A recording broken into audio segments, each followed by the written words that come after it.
Bueno, estamos a reivindicar simplemente que se cumpla o acordo interno que había entre a Dirección de Empresa e o Comité de Empresa sobre que todas as lesións que sufran os traballadores dentro do centro de traballo tiñan que ser derivados á mutua. E o médico sería o que tiña que valorar se é de orixen laboral ou se é unha enfermedade común. Pois a semana pasada, o luns, hubo un traballador que tuvo unha lesión no posto de traballo, un desgarro muscular. A empresa non o derivou á mutua, dixo que fora a Seguridade Social, entón intentamos por todos os medios falar coa dirección para que reconducira o tema, para decir,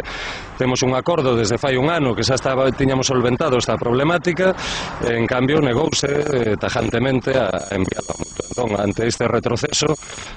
consideramos unha falta de respeto e un ataque á nosa dignidade como traballadores. Non vamos a permitir que se vulnere a lei nin os acordos internos, a sabendas de que hai un artigo, o 115 da Seguridade Social, no cal regula que todas as lesións que se sufran dentro do centro de traballo teñen que ser derivadas á mutua.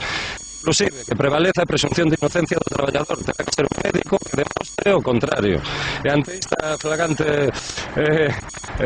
incumplimento da lei do artigo 115, incumplimento do acordo interno entre dirección e comité, nós non vamos a tolerar estes abusos hacia a clase traballadora e os traballadores de Ibiza Automoción. Queremos solventar esta problemática de aquí para sempre, que se aplica a lei, que se aplica o acordo interno, e calquer traballador que sufra unha lesión, que sea derivado, como marca a lei, a mutua. Que un médico que ten que decidir, non unha persona de aquí dentro que non ten estudios de medicina ni nocións de ningún tipo, e que decida, non, eso é teu personal, vai á Seguridade Social, o cal estamos facendo un fraude á Seguridade Social, que somos lesionados que non temos que ir á Seguridade Social, para eso se crearon as mutuas.